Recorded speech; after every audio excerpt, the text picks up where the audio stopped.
Hello my dear friends, you're in the Military with Summary channel, and today we will discuss the situation in the world on the 11th of July of 2026. Today we have a lots of very interesting updates, so let's start. And first we're going to talk about the situation in Ukraine. And during the previous 24 hours we received a lots of very interesting updates about the status of the Ukrainian Air Defense forces. And this very interesting article was published today by different military experts, and according to this picture is written in Russian, so I'll translate this picture to you. So according to this article, Ukraine has not conducted ballistic interceptions for 9 days due to the complete exhaustion of Patriot PAC-3 missile stocks. The last successful shutdown secured on July 2nd when the Patriot system destroyed 4 Iskander-M ballistic missiles while spending a significant resource on attempts to shoot down hypersonic missiles of Zircon's type. During the July 6th attack, the last launch of stocks from several interceptors was carried out, but it turned out to be ineffective. So according to this article and according to this picture, the last time when the Ukrainians intercepted the Russian ballistic missiles took place on the 2nd of July of 2026, so basically 9 days ago. Furthermore, the Russians during the 2nd of July launched 28 missiles, including 24 ballistic missiles of Iskander type and 4 hypersonic missiles of Zircon type. And according to information that we can find in the open source, the Ukrainians managed to intercept just 4 missiles. 4 days later, the Russians launched another massive attack. By the way, during the 2nd of July, it was a mega strike. If you remember, we discussed the situation. That was the mega attack carried out by Russians. As for the 6th of July, the Russians launched a massive attack. The Russians used 29 missiles, 23 ballistic missiles, and 6 hypersonic missiles. And as of the 6th of July, the Ukrainians haven't managed to intercept even a single ballistic missile. As for the 8th and 11th of July, the Russians launched regular attacks, but the Russians launched not just drones but also several missiles during the 8th and 11th of July. During the 8th of July, the Russians launched 5 missiles, ballistic missiles. As for the 11th of July, the Russians used 6 ballistic missiles, and the Ukrainians during the 8th and the 11th of July hadn't brought down even a single missile. So, but you need to understand that, and we know this for sure, that the Ukrainian authorities, Zelensky himself and military of the armed forces of Ukraine claim that this situation is connected with the situation that the Western countries, the NATO organization, the United States of America stopped providing Ukraine with interceptors. So the Zelensky says that due to the fact that Ukraine doesn't have PAC-3 interceptors, this is the only reason why the Ukrainians are not able to destroy Russian ballistic missiles in the air. So this is the official position of Ukraine.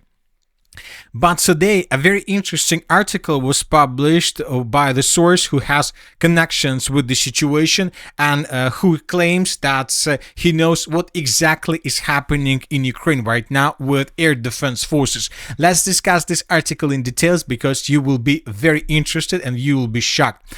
So according to this source, he says that I have its own extremely good authority that Russia destroyed the Ukrainian Central Air Defense Command in recent attacks. Once again, the Russians destroyed the Ukrainian Central Air Defense Command.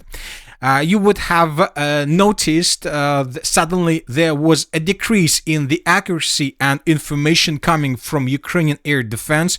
No more statements like 2 missiles 2 minutes away or active tracking of Russian aircraft and missiles. All Ukrainian air defense units now essentially operate individually and stand-alone units.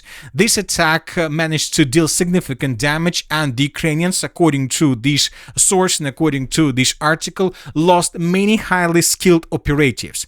So this is the most important idea. And you know that if you remember, since the beginning of this year, probably since the beginning of the end of the previous year, when we were discussing the situation with massive attacks, usually we discussed several things. First of all, we always talk about maps published by different sources like this map. We discussed the roads, the number of drones, missiles, the directions, and so on. But if you remember, remember, since the beginning of this year, I have started also discussing pictures like approximate positions of drones during this or that period of time. When we open a map where we can see drones flying over the territory of Ukraine, and we can see the approximate positions, let's say at 2 a.m., at 2:30 a.m., or at 3 a.m., or something like this. But you know that since the beginning of this month, since the end of the mega attack, for some reason, pro-Ukrainian sources stopped publishing these pictures. They continue publishing, but usually they published in the past, let's say 30 or 40 pictures during just one overnight attack. And you had a lot of information about and details about massive attacks. But starting from the end of June or the beginning of July, the number of such pictures always varies between 5 and 6. So the number of pictures and the number of details about Russian drones in the sky of Ukraine dropped in 6 or 7 times in comparison with the past. So I noted the situation, but I thought that probably this situation is connected with the thing that the Ukrainians decided not to publish this information or something like this, with the purpose not to reveal some details about the structure of air defense forces of the armed forces of Ukraine. But today, the article that was published today reveals details about the current situation with Ukraine's air defense forces. And once again, most likely during the 2nd of July attack, during the mega strike that took place between the 1st and the 2nd of July of 2026, the Russians most likely managed to destroy this air defense command center, and now the Ukrainians are no longer able to control and to monitor the situation in the sky of Ukraine. They need time to train more people and to train more specialists on this matter. As for, once again, as for the mega attack that was carried out by Russians between 1st and the 2nd of July, the Russians used 570 air vehicles. The Russians attacked several objects through the western parts of Ukraine. We have a very big fire anomaly through the western parts of the city of Kyiv. We have a fire anomaly and a destroyed logistic hub through the western parts of the Kyiv agglomeration. We have several industrial zones attacked by Russians through the eastern parts of the city of Kyiv and through the southeastern parts of the city of Kyiv. As of the end of the 2nd of the 11th of July of 2026, we don't know for sure when exactly this command center, the air defense command center of the armed forces of Ukraine, was destroyed. But due to this picture and due to this article, we believe that this attack took place on the 2nd of July, because this was the last day when the Ukrainians managed to bring down at least something.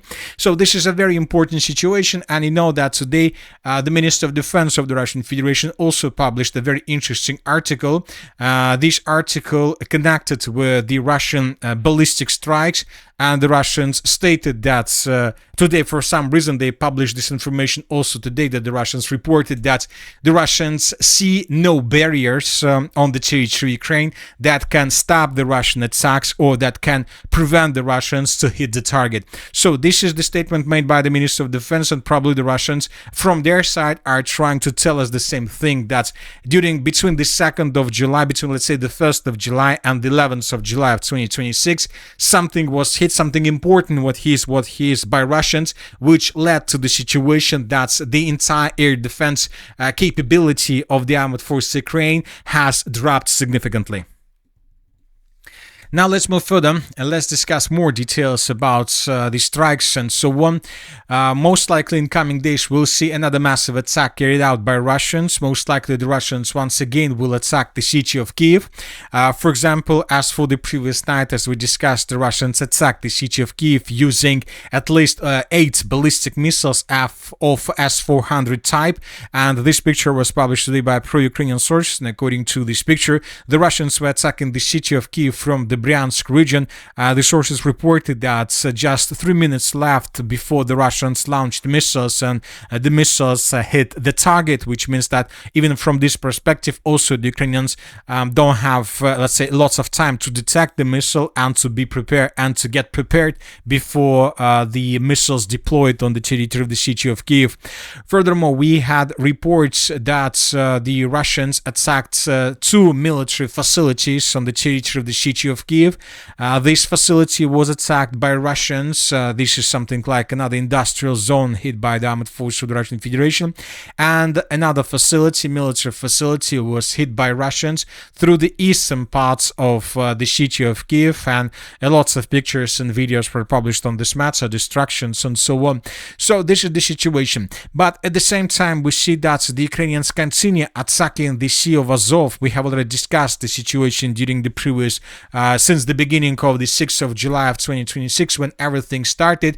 And during the between the 10th and the 11th of July, the Ukrainians once again attacked the Sea of Azov. And as a result of the overnight attack, the Ukrainians managed to damage 28 ships, according to the Ukrainian sources. But despite the fact that pro-Ukrainian sources published lots of videos and details about how many vessels and tankers were destroyed in the Sea of Azov, today we received a very interesting article published by pro-Russian sources. And today, according to information we have, at 99 gas stations in Crimea, the free sale of gasoline and diesel fuel has resumed. In Sevastopol, fuel is being sold freely at 9 gas stations, and sales are also being conducted using QR codes issued the day before.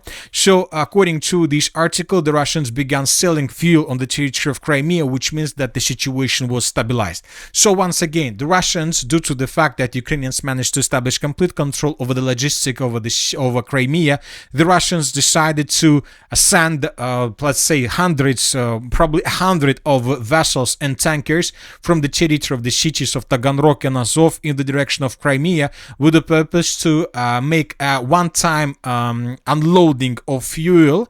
And it seems that the Russians managed to complete this task. Yes, the Ukrainians during this period of time managed to damage the Russian fleet significantly, but as we can see, despite the fact that the Russians suffered losses, they managed to bring fuel on the territory of Crimea and to stabilize the situation. The question is for how long? And for example, today we received a very interesting analysis, detailed analysis about the situation in this area.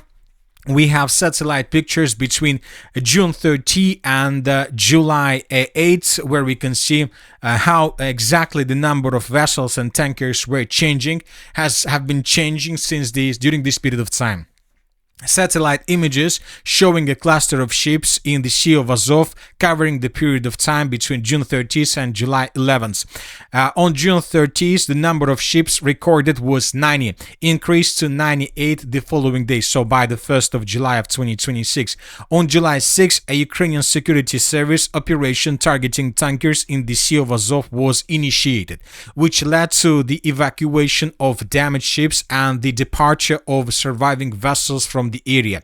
As a result of the Ukraine's fire, the number of ships in the sea decreased to 42. So there were 99, then 42. On July 8th, a queue of 28 ships heading southward observed. So we're talking about the Strait of Kerch, which means that the Russians during this period of time managed to bring and to deploy lots of fuel on the territory of Crimea, and the Russians stopped. The question is for how long this fuel is enough, either for a day or a week or for 2 or 3 months. So if the Russians manage to bring enough of fuel and to stabilize the situation for 2 or 3 months, then the Russians manage to stabilize the situation at all, because obviously during the next 2 or 3 months the Russians will find the solution how to secure the sky of Crimea against Ukraine's drones, and the Russians are doing this right now. If you remember the systems like Volga, Kupol, Garant and many other systems that can cut the signal of Starlink equipment, the communication.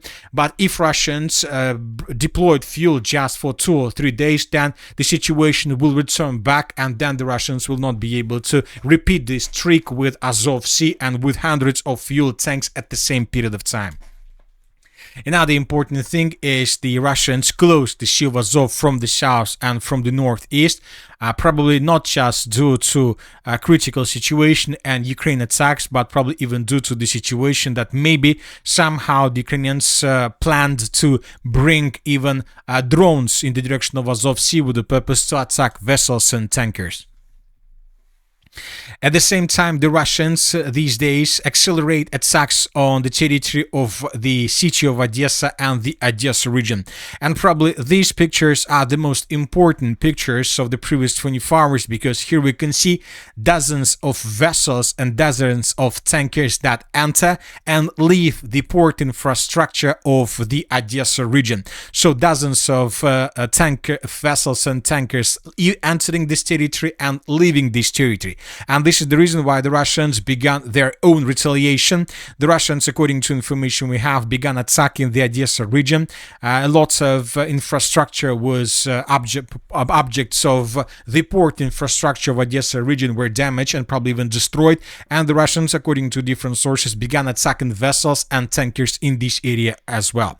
And as we discussed during the previous videos, according to my understanding of the situation, the Ukrainians went all in. Obviously, this is something like all-in situation, because now we see that there was a balance. There was a special military operation, there were clashes along the line of combat contact, but there was a balance. There was a balance between Crimea and Odesa. There was a balance between oil refineries and gas stations, only oil refineries on the territory of Russia and gas stations on the territory of Ukraine. There was a balance with many things, and due to the fact that the Ukrainians was the side who ruined this balance, the Russians began attacking objects they haven't been attacking never since the beginning of the special military operation.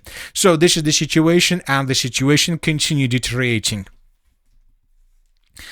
Now let's move further. During the previous 24 hours, according to different sources, the Russians attacked several objects on the territory of the city of Kryvyi Rog. A gas pumping or transporting station was damaged.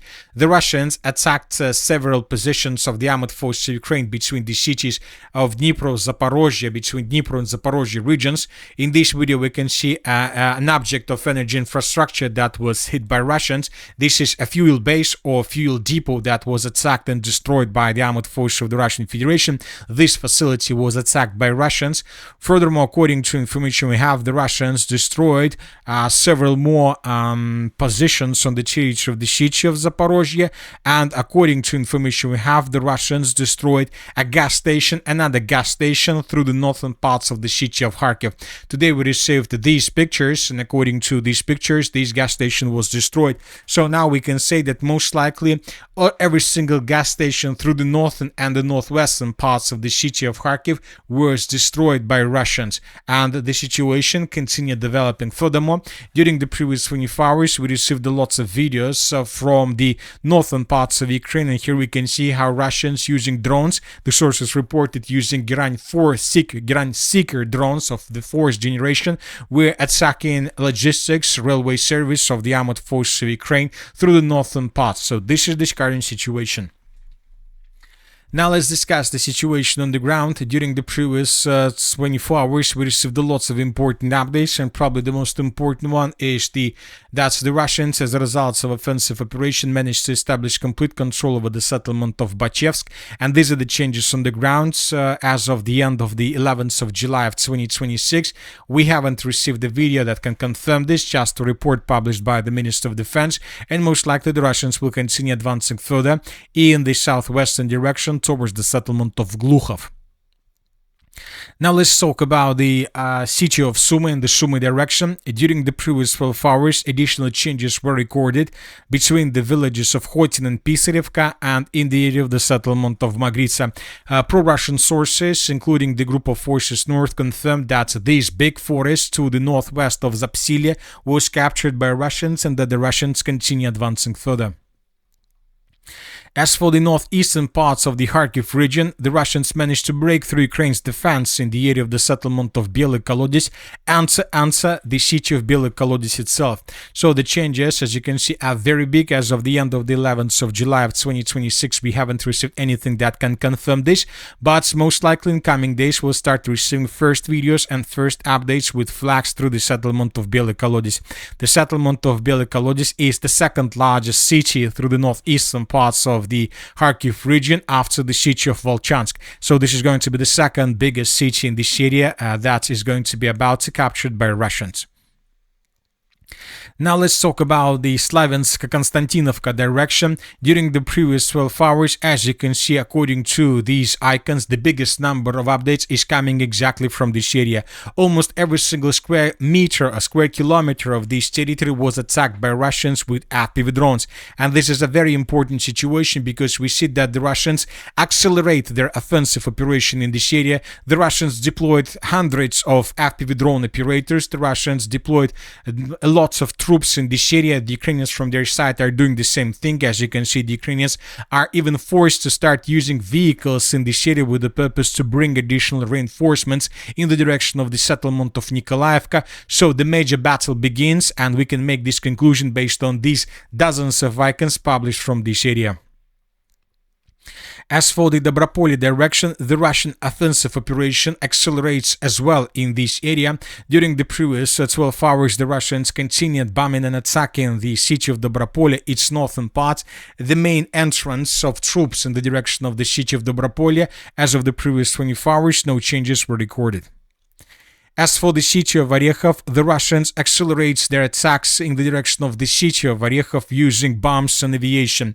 During the previous 12 hours, lots of videos were published on this matter, and in this video we can see either the use of a FAB 3000 or a use of a regular FAB, but the Russians attacked an ammo depot through the central part of the Orekhov agglomeration, and as a result of attack, this territory was wiped out completely. So this is the situation in Ukraine. In coming hours, we expect another massive attack. Maybe during the upcoming night, the Russians will use a few more Iskander missiles with the purpose to test Ukraine's air defense systems and forces. But it seems that the Russians will continue attacking military facilities of Ukraine with the purpose to reduce their long-range and mid-range capabilities. And that's it for today. The Military Summary channel remains to condemn any violence in the world. Thank you for your watching. Subscribe to my channel, put your likes, join my Patreon, and have a good day. Bye-bye.